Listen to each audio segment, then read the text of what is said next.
Ça, c'est une très mauvaise nouvelle pour les Occidentaux et l'Ukraine en général.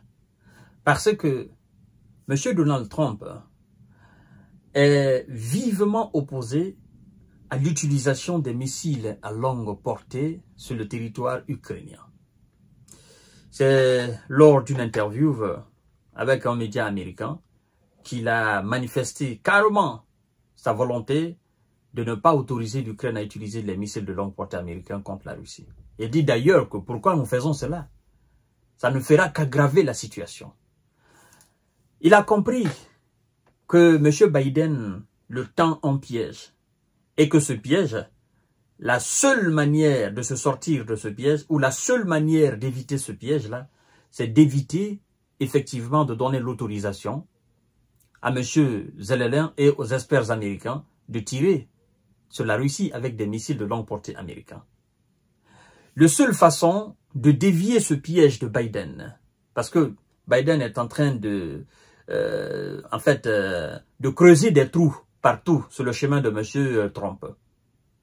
Tout ce qu'il peut, tout ce qui est à son pouvoir actuellement, jusqu'au 20 janvier, qui peut nuire à la volonté de M. Trump de négocier une paix avec Vladimir Poutine. Tout ce qui peut mettre en mal M. Trump à Vladimir Poutine ou Vladimir Poutine à M. Trump, M. Biden va le faire avant de sortir.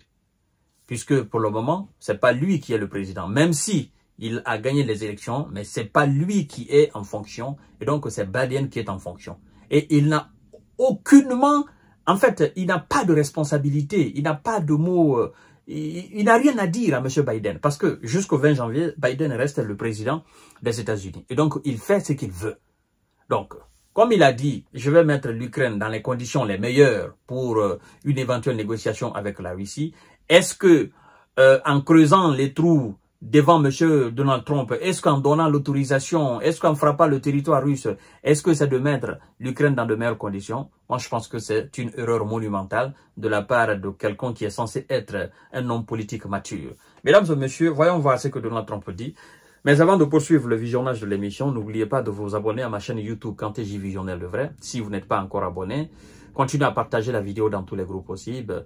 Et je vous invite également à vous abonner à ma page Facebook, le Géopolitologue. Alors, on nous informe que M. Donald Trump est vivement opposé à l'emploi par l'Ukraine à missiles à longue portée américains. On nous informe que dans un entretien au magazine Time, qui vient effectivement de désigner M. Donald Trump comme la personnalité de l'année 2024, M. Donald Trump s'est dit vivement opposé à l'emploi par l'arme, n'est-ce pas, par l'Ukraine, hein, de missiles à longue portée américains en Russie. Hein? Il dit, je cite, « Pourquoi faisons-nous cela? Nous ne faisons qu'intensifier cette guerre et l'aggraver, » a poursuivi le président élu.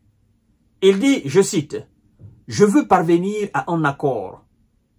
Et la seule manière de parvenir à un accord, c'est de ne pas abandonner. » Alors, Biden, M. Donald Trump dit, « Pourquoi nous faisons cela? Pourquoi nous intensifions la guerre? Pourquoi? » En fait, le pourquoi nous faisons cela, et en disant, ça ne fera qu'aggraver la situation, il y a quelque chose qui se cache derrière cette réaction. Quelqu'un qui est pour la continuité de la guerre, il ne va pas se poser cette question. Pourquoi nous le faisons? Quelqu'un qui veut continuer à fournir des missiles, qui veut continuer à fournir des armes pour la continuité de la guerre, ne va pas dire ce que nous faisons ne fait qu'aggraver la situation. Et cette personne ne va pas dire je veux obtenir un accord de paix. Et la seule manière de le faire, c'est de ne pas abandonner. Ne pas abandonner quoi? Mais effectivement, ne pas abandonner, n'est-ce pas, les relations avec l'Ukraine, mais aussi avec la Russie. Mais moi, je sais quelque chose. Je sais quelque chose. À partir du 20 janvier, je sais que quelque chose va se passer.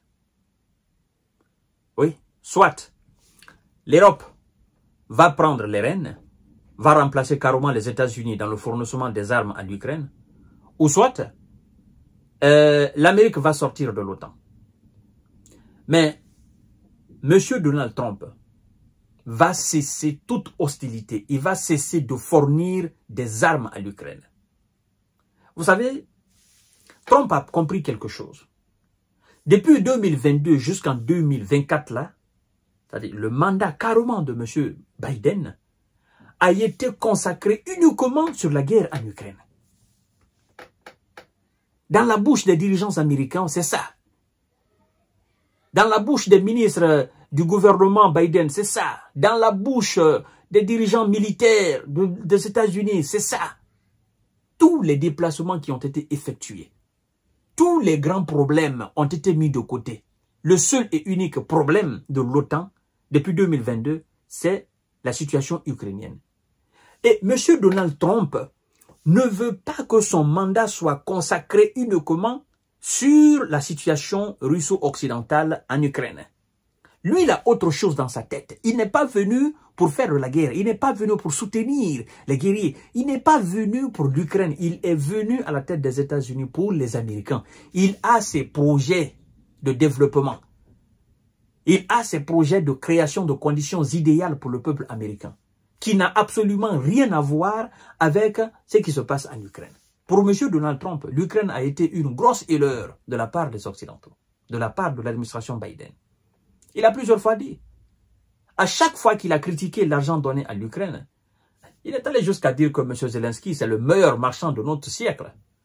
À chaque fois qu'il vient dans notre pays, il repart avec 60 milliards, il repart avec 200 milliards. Donc lui, il était contre cela. Et aujourd'hui, c'est lui qui est le président des États-Unis. Pensez-vous que lui va donner de l'argent gratuitement? Pensez-vous que lui va vider le stock de l'armée américaine, qu'il sera obligé de remplir, de remplacer du moins ça? Parce qu'il ne s'agit pas de prendre dans le stock des États-Unis, dans le stock de l'armée américaine. Ben, ce qui est pris là, ben, c'est le contribuable des États-Unis qui doit remplacer ce qui est pris en termes de munitions, en termes de stock. Et s'ils ne prennent pas dans le stock, n'est-ce pas, d'armée américaine, ils sont obligés de donner de l'argent au complexe militaro-industriel pour fabriquer les munitions que l'Ukraine a besoin. Et donc, M. Donald Trump ne va pas le faire. C'est pourquoi il est opposé et il critique d'ailleurs cette position de M. Biden. Donc, comme il a plusieurs fois dit, l'Ukraine doit s'attendre probablement à la fin du fournissement d'aide américaine. Et en le faisant, le ministre des Finances ukrainien nous a dit hier que l'Ukraine ne pourra tenir que 6 mois. C'est-à-dire, ce qui est sur le terrain, une fois que cela est épuisé, l'Ukraine ne pourra plus combattre. Ou soit, les Européens continuent à le fournir. Mais connaissant les Européens avec leur mesquinité, là, des gens qui font un pas devant et 1000 pas derrière, je pense que M. Zelensky est foutu à diamant. C'est pourquoi d'ailleurs, M. Robert Fico, il a dit qu'un moment viendra où l'Occident va se dire, eh bien, nous avons échoué contre la Russie. Et donc, l'Occident va abandonner l'Ukraine. Et l'Ukraine, alors, va connaître le même sort comme la Tchécoslovaquie de 1938. Gardez ça en tête. Ça va se passer devant tout le monde. Je vous reviens tout à l'heure pour notre série d'informations et de décortiquage. Voici la position de M. Donald Trump. Il ne veut absolument rien savoir, n'est-ce pas, de cette situation. Il veut que ça s'arrête. Partagez la vidéo dans tous les